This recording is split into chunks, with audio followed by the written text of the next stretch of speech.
Васильевич, дорогая, с праздником!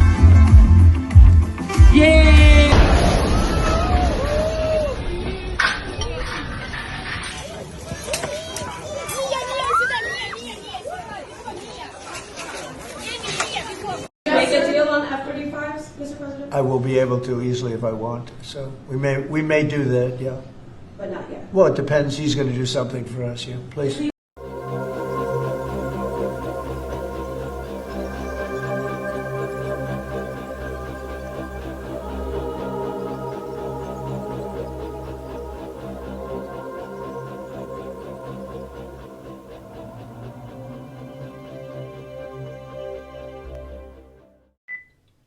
Well, hello, that's me again. Today is September 26, 2025. It is Friday. Happy Friday, everybody. And I was rather busy for the last few days. I probably gonna stay busy for the few next, I don't know, 3, maybe 4 days. But anyhow, what you see in the beginning, actually, and when you see children and men and some kind of celebration, probably some kind of the birthday or whatever it was there, or party for children, and then you see the, arrival of the Ukrainian drone. And this is not far from Faros, the place which is in the south shore of Crimea, and these are primarily what Ukrainian and its NATO handlers are doing. They attack, civilians. This is the visual proof of it, what they became known for, not so much for some kind of the military expertise, but primarily on attacking innocent people and committing atrocities. And so it comes without saying that when Mr. Lavrov states this, we have suddenly, reactions. Well, Lavrov yesterday stated that NATO and EU waging war on Russia. The Ukrainian crisis was orchestrated by the West and as a war on Russia, waged by Kiev. Russian Foreign Minister Sergei Lavrov has said, which is absolutely correct. And again, it has to be repeated non-stop ad nauseam, and I will continue to repeat it ad nauseam, that Ukraine is nothing more than part of NATO. Ukraine is de facto part of NATO, and it's the best proxy combined West, United States ever had. It was from the get-go in a completely different league than, for example, South Vietnam or whatever United States ever had as their, slap bitches, essentially. So, and he talks about Lavrov obviously being a Russian diplomat that refusal to follow the UN Charter, which is a manifestation of, this refusal of neo-colonial ambitions, which is absolutely correct, especially from the Europeans, who lost pretty much most of their colonies, and yeah, they still cannot resign themselves that they do not matter that much. And so he talks about that another clear example is the Western-provoked crisis in Ukraine, through which NATO and European Union have already declared an actual war on my country and are directly participating in it, the top diplomat added. So, do they participate directly? Oh, absolutely, full-blown participation, with the exception of the boots on the ground, and this is due to their cowardice, because they know those boots will be annihilated. So what do? They do as usual, so-called military advisors, so-called, nonchalant approach to the providing all kinds of the intelligence, including targeting information, and for some reason, as you saw yourself, this targeting information very often results not in striking some kind of the, military facilities within Russia, but, civilian people. Now, for anybody who, which there are some things circulating around, and I want to dispel them immediately. There was a shortage of gas on some gas stations. I stress it, on some gas stations in Russia, in the Southern Federal District. And it has nothing to do with the activity of Ukraine or anything. It has everything to do with some issues which actually repeated themselves, because if you go back a little, somewhat few years back, there was the same issue with the distribution of the fuel, and evidently this issue has been resolved. And many people, and I have, as you might understand, massive contacts in Russia, and those are not some kind of the teenagers who wouldn't understand the first thing about generalizing facts. Yeah, it's being addressed, and it's not that big of a deal. That is not to say that they do not try to attack. As you know, Ukrainians and essentially NATO, let's call it NATO, okay, this is what it is, and they try to attack Kursk nuclear power station. So yeah, they are ready for the well, essentially the nuclear provocation, and they don't care if anything happens there. Why? Desperation. And this is desperation not only on the part of Kyiv, but it is desperation on the part of those people who run them. And those people who run them, well, here we have to go and listen attentively to what some Europeans are beginning to say about this whole shenanigans, essentially, and who else who can better describe this situation that actually, well, then none other than this lady. She's an imbecile, we know that, but do not forget, it was European Union who essentially approved her on this post, who is the top EU diplomat, and she warns Trump that Europe can't shoulder Ukraine war burden alone. Ukraine and its allies are trying to understand Trump's sudden shift on the possible outcome of the war. This is yesterday, this is Politico, as you might see, and Callas's, yeah, almost callous statements are just astonishing. Look what she states. She states that Europe alone is not responsible for helping Ukraine bring an end to this war with Russia. Yeah, now it is, and we'll talk about this and all those, which gave some anxiety for many people when a couple days ago Mr. Trump changed his tune after meeting Zelensky, but it really wasn't the change of a tune per se, and we'll discuss it. But look at this. This is particularly true when considering President Donald Trump's pledge to halt the fighting. Yeah, sure, 24 hours, remember? She said in an interview on the sidelines of the UN General Assembly. He was the one who promised to stop the killing, Kala said, so it can't be on us. Oh, no, my friends. It is on you now. And obviously, the whole idea behind Trump stopping the killing from the start was obviously that the fact that he thought that he can handle it. Obviously, he couldn't. Yeah, you know what, it's basically a schoolboy getting into the cage with the tiger and trying to tame it. I mean, I'm sorry, it doesn't work like this. But Callas's point is obviously very much, reflects very much what many in Europeans think about all this situation. They are scared. Why are they scared? And here we have to go back to this famous Trump Truth Social thing, which, gave many people anxiety. And before we go, I have to explain to you what is this all about. And I have to basically join with my friends Larry Johnson and Colonel Daniel Davis in their assessment of what is going on there. When some people said, oh, it's World War III. No, it's not World War III. You can go to my blog.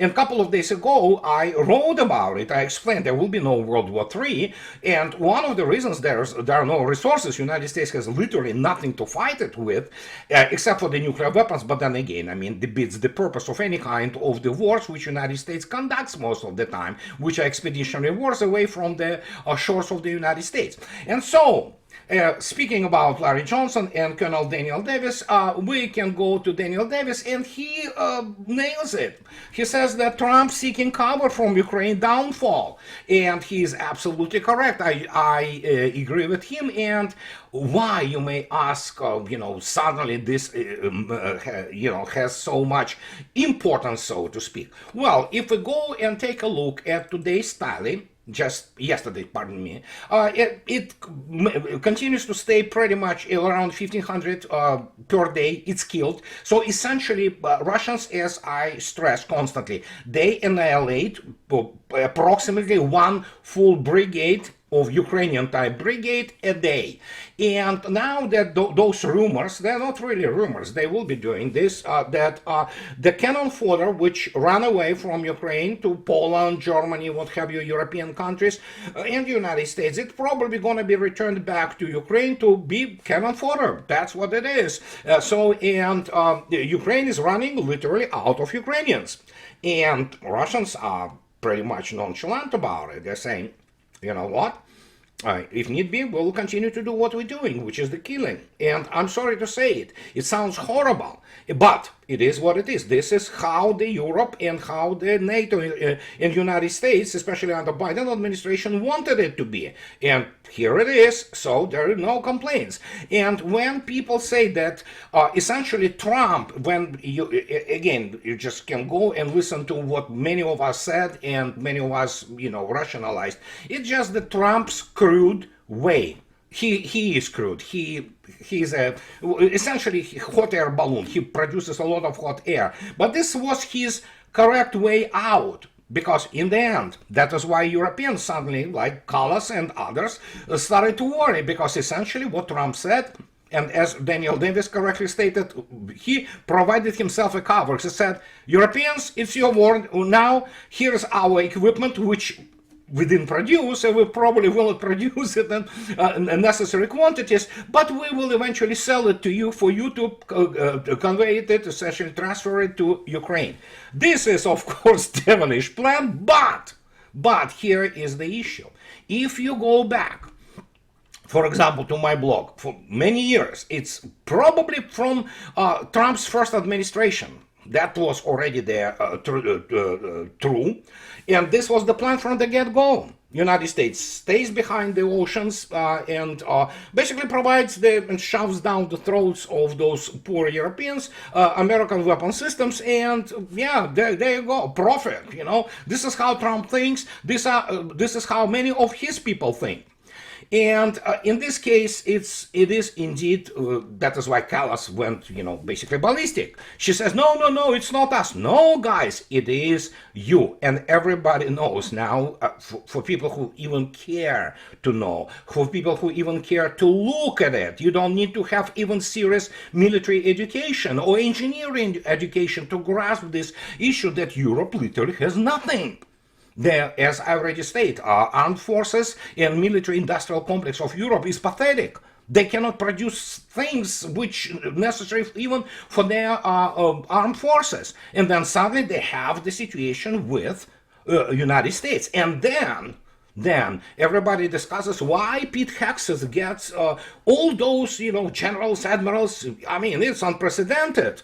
Although Trump already dissolved, some of concerns, some people who are really jumpy and that, oh my God, we're going to war. No, I don't think you have to do that, to go to war, because wars, usually you plan them in secrecy and nobody knows who and how goes, if need be, to, United States proper from those commands and whatever they go to Joint Chiefs of Staff and discuss things. I'm not a specialist in the bureaucratic procedures within the United States Armed Forces. I mean, I have some idea, but generally speaking, this is not how you go to war, especially gathering practically all top brass of the United States Armed Forces, not just Army, not just Navy, all of them, US Air Force, what have you.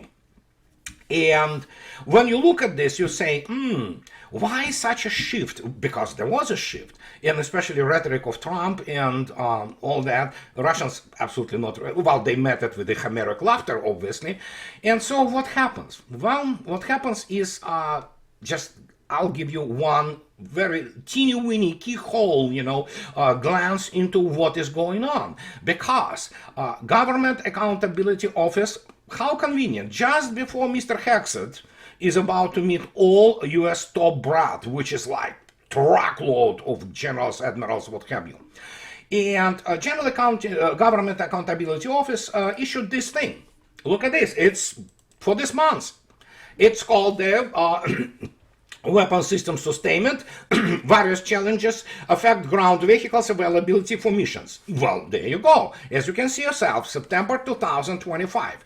And I will explain why it has everything to do with American generals, of whom I'm not of very high opinion, especially when you look at people like Kellogg or Petraeus or Keane. Those are amateurs compared to real combat generals in, let's say, Russian armed forces. And this is not Russian rah-rah, it's just objectively true. And so what we're gonna see in this stunning, actually, really stunning report, and here we have, look at this. Weapon system sustainment. What is weapon system sustainment? Sustainment is essentially how the combat readiness of your park, in this particular case, of the vehicles, and modern armies fight with the vehicles. United States Army is highly motorized army. The same as Russians. They rely on all kinds of the APCs, combat vehicles, all kinds of tanks and things of this nature. Armor, generally known. And look at this. If you take a look at this September report on critical issues which US Army faces, and especially in the dynamics and as presented through basically a decade between 2015 and 2024. Look at this. Number of years that Army ground vehicles met mission-capable goals in fiscal years. Look at this. Abrams tanks, which is the mainstay of US Army, and it's 0 years. It means what? Out of 10 years, not a single year it was combat ready, which is required. And again, sustainment, yeah, you have to support your things, you have to fix them, you have to maintain them. That's sustainment. You have to also, yeah, if, for example, if they go into battle, they get struck by whatever shell or drone or RPG, what have you, you have to have them special vehicles which can pull it off the battlefield back into the repair base behind lines, and they will perform all necessary things, you know, there to repair it, or discard it. Well, when it's broken, it's, I mean, completely annihilated. It's annihilated. You do not even salvage it. But here it is. Look at this. 0 years in 10 years. Armored personnel carriers. 0 years out of 10 years. Armored recovery vehicles. ARV. That is precisely the vehicles which you need when your tank is hit but not destroyed. You need to pull it off the battlefield into the rear maintenance and repairing areas. And you literally have essentially the repairing shops there. And we're talking about, if you take a look at some of the Russian shops, Novoday behind in the tactical or operational area. These are full-blown mechanical repairing plant, not just shops. So, and as you can see yourself, then we have Bradley. Only 1 year out of 10. Now you understand that essentially both Bradleys have been really corralled big time. So, and Paladin self-propelled howitzers, 0 years out of 10. And it's a catastrophe essentially. And GAO, it goes further. And it continues to deliver this stunning, hammering, I mean, this data, which is absolutely astonishing. Look at this. This is shocker. Overhaul is the critical maintenance procedure anywhere in any armed forces. Either ship, it's either APC, it's the aircraft, it's all of it. It's overhaul happens, and very often. And look at this. GAO found that the number of the overhauls performed by Army depots dropped from 1,278 in fiscal year 2015 to 12 in fiscal year 2024. 12 whatever units was there. Could be Abrams tank, it could be the Bradley fighting vehicle, or what have you. 12 of them have been overhauled. You cannot sustain army like this, especially considering the rate of production of whatever the United States produces, knowing that actually United States doesn't produce, for example, doesn't build Abrams tanks. As an example, it has some kits left. They ship some kits of those Abrams to Egypt to assemble them there, but that's about it. So essentially, this is the demonstration that the United States doesn't really have the really capable force. And if you go and look attentively at, for example, Russian what is called normative, which is for the combat readiness, technical readiness of, let's say, tanks.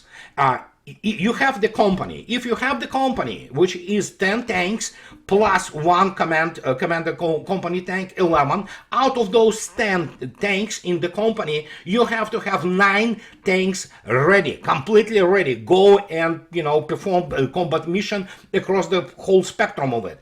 Well, not so much in NATO. Evidently, in Bundeswehr, there was something like 6 out of 10, which is 60%, and they say it's acceptable. Well, in Russia, even today, you would be actually facing the court-martial for if you maintain that kind, quote of quote, readiness. And so, they talk about, as you can see yourself, the failure across the board. Even as mission-capable rates and depot overhauls have declined, the cost of maintaining Army and Marine Corps vehicles has gone up for more selected group vehicles. And so, as you can see yourself, they discuss that, there are increases for sustainment, for the maintenance and repairing of all those vehicles. And in the end, this is the shocker, really. It's like, oh my God. This is the most damning thing you can possibly see. Figure 5. Change in mission-capable rates for Army ground vehicles comparing from the year 2024 to fiscal year 2015. Look at this. Not a single of them is in positive territory. The zero, you can see small circle, it's a 0. The rest of it, everything declined up to the 25%, like armored recovery vehicles, and Abrams tank declined to about 8%. So it's complete decline of the combat readiness of the army, which already by 2015 was facing huge issues. And here comes this issue. Why would Pete Hegseth have all those admirals, generals, and what have you? Well, if you look at that, especially if you remember that famous government accountability office statistics performed on, for example, combat aircraft in the United States Air Force, you will see also the catastrophe there with the F-35. But we knew that F-35 was a catastrophe, even though if they can fix some issues now and that it can fly, 3 minutes supersonic instead of 30 seconds. So yeah, it doesn't change the overall situation with the F-35, which is, it's catastrophe, it's a failure. And you look at this and you begin to understand that this top-heavy America has like truckload of admirals, generals, what have you, heavy top brass, they evidently only care about their, salaries, their promotions, whatever the perks come with their positions, their flag officers' positions and instead of taking care of the army and U.S. Air Force or Navy, guess what? They get paid handsomely, and then they retire on a very good salaries. Pensions, pardon my French. So, what do? How are you going to deal with this? Well, I think what is going to be discussed and again, that's speculation. Apart from basically Trump administration and Trump probably having now the feedback that U.S. Army is no way to fight. Well, I wrote about it, you remember? It was 8 years ago, and it was the issue of the technological arms race, essentially, and it was the issue of the operational and strategic, and that's the only way it matters. But obviously, there's also tactical element to this. So, and when Trump says that he will gonna sell something to Europe, maybe by 2028, and it doesn't matter that they cannot really change anything how the U.S. military-industrial complex operates. We're not talking about Europeans, it's pathetic altogether. And here is the issue. There were some voices recently raised across the board in some, conservative even circles, who say that, we need to, nationalize a military-industrial complex in the United States.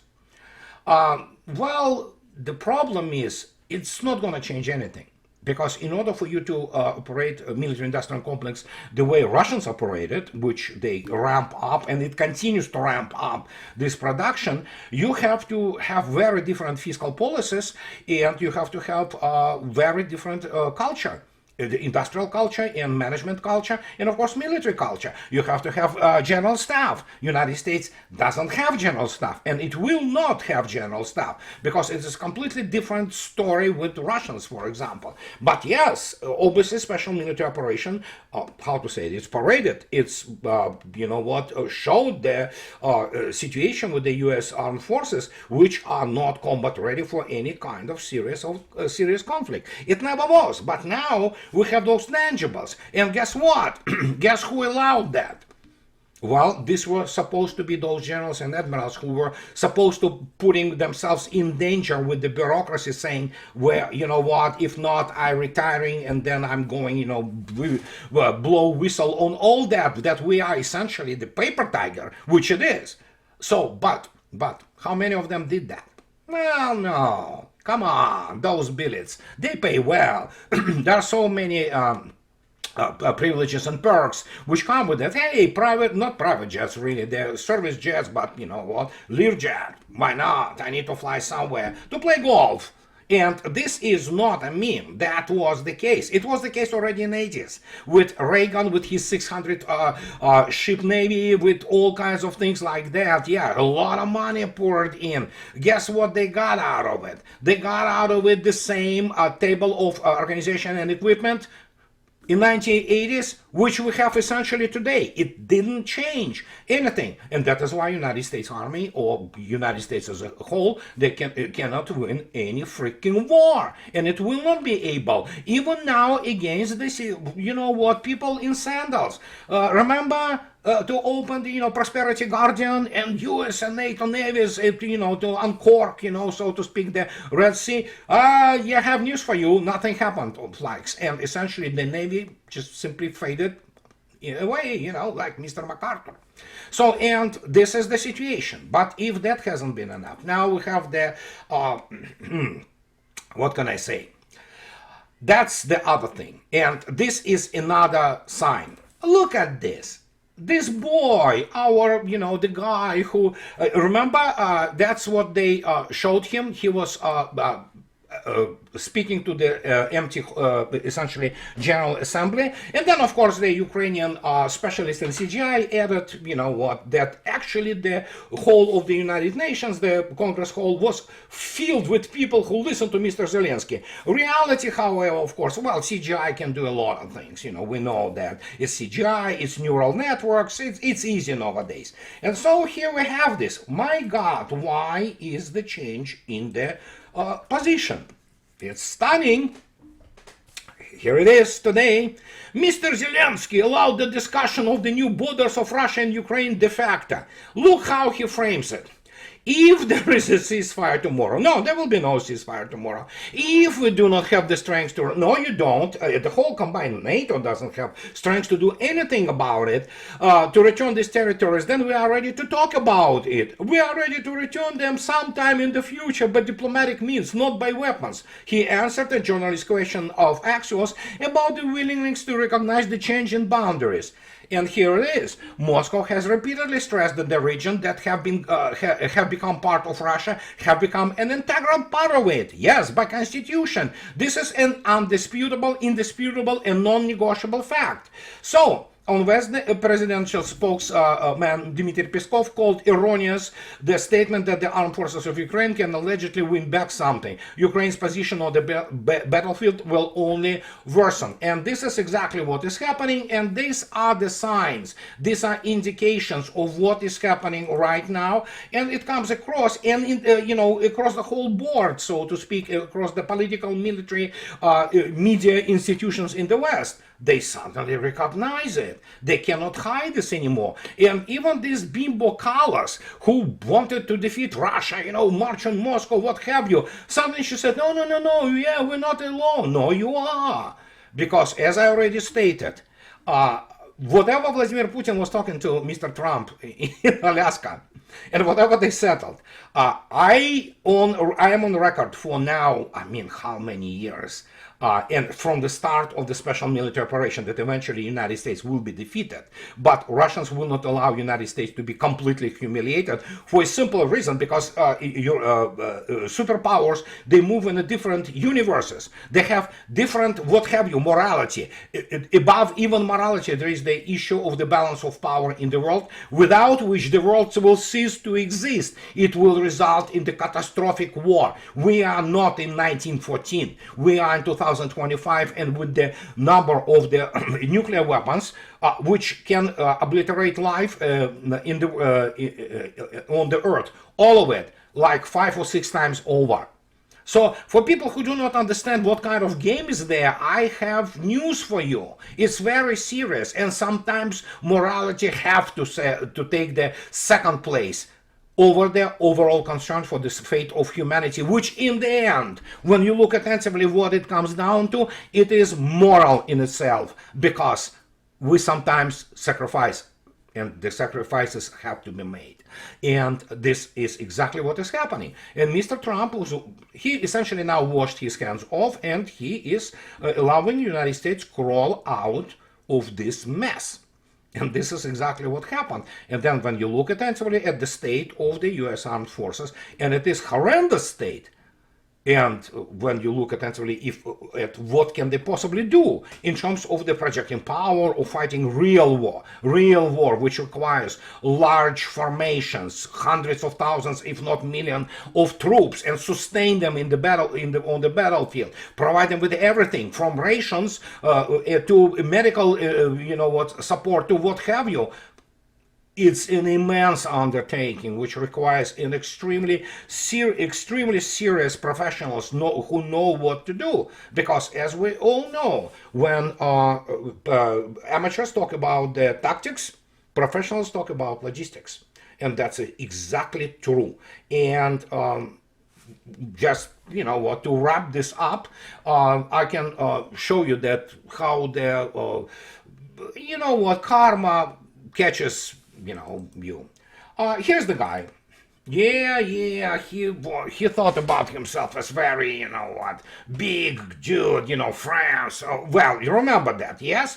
The former French president spearheaded a war that destroyed the African country, Libya, of course. And guess what? He ends up now for 5 years in prison, and which is surprising, but guess what? Yes, he had money taken from Mr. Gaddafi. It's people say it's not true, but evidently he ended up being, charged and, convicted of precisely that. And guess what? Remember what happened? Russians believed, those French and those British and all that, just let's pass this resolution. Guess what? British and French, mighty Britain, mighty France, they go out, try to regime change, obviously, Gaddafi's regime. It ends up they ran out of the smart munitions and high precision weapons within like 72 hours. They simply ran out of it. And this is when Obama's hand was forced.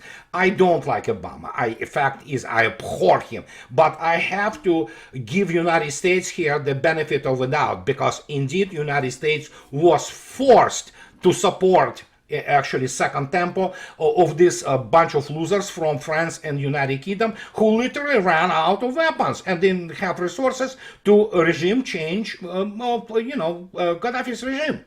So, but now guess what? Now, 14 years later, Mr. Sarkozy goes to jail for 5 years. I think he will have enough time there to think about that. Sometimes war crimes actually are getting punished, and that is the message to all those guys, and especially neocons, all those American generals, all those British generals and politicians who thought that they know what they're doing in Ukraine. Almost 2 million dead Ukrainians later, we know what they did, and this is a war crime. So, what can I say? Let them think about it. And this is what I wanted to tell you guys today about all that. And as always, in the end, those who like what I do, please subscribe to my channel. And those who can afford, please support me on the Patreon or buy me a coffee too. That will allow me to stay in business. So thank you very much, guys, and have a nice weekend in front of you. I'll talk to you later. Bye-bye.